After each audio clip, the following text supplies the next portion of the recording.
It's a tradition as old as Islam itself, boys and girls learning the Quran by heart. For parents in Senegal, it's a religious duty.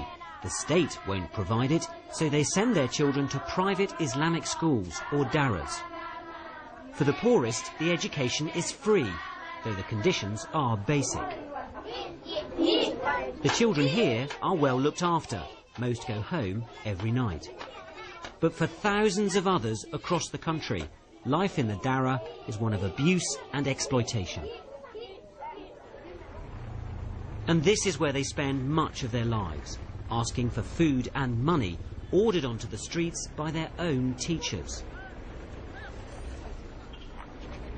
They're known as Talibé, Islamic students. In the past, children were sent away to religious schools and were taught for free.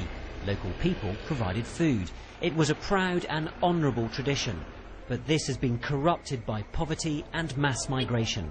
Many are now little more than beggars. There are more than 7,000 children begging on the streets of Dakar, and the vast majority are actually pupils at Islamic schools. They don't receive any of the food or money that they collect. That goes back to their teachers, and if they don't bring home enough, they may be beaten.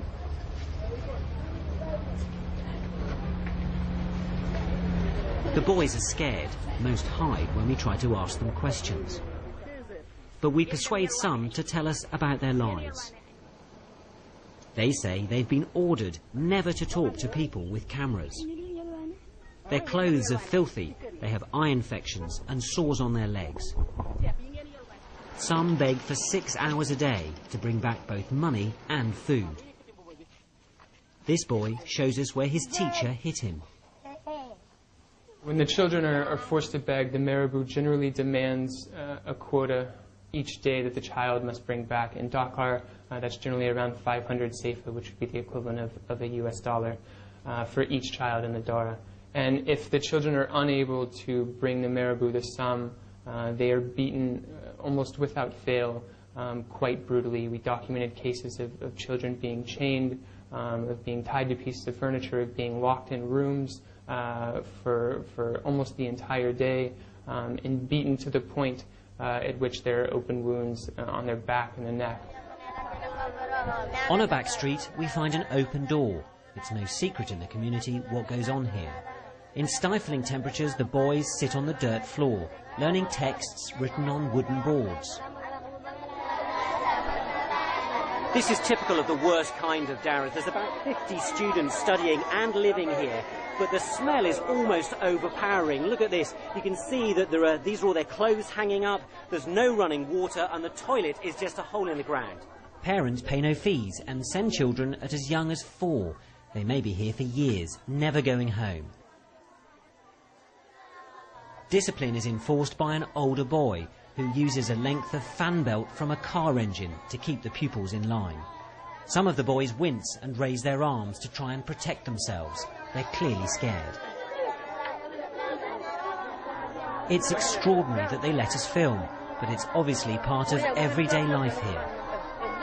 It all happens in front of the teacher, but he insists boys aren't mistreated, and he condemns the government for not funding schools like his. Human rights workers say that's nonsense. If you see where they are living, where they are sleeping, they have no protection.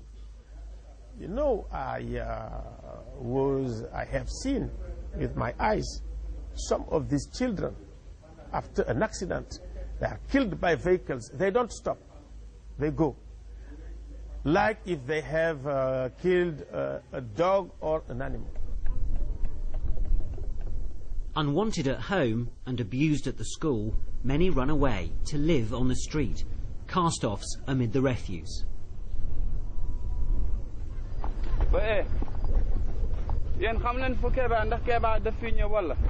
Few people care about them, fewer stop to help. But one who does is Issa Kouyate.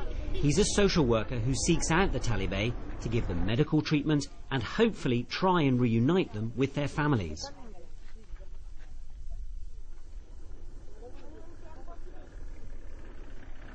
This kind of problems that they have in their streets, it's coming with the water, because they they take bath here in the river, and the river is completely dirty. They come here to be free. It's just like to get a life, their life. Because in the Daras, it's like someone stole their life.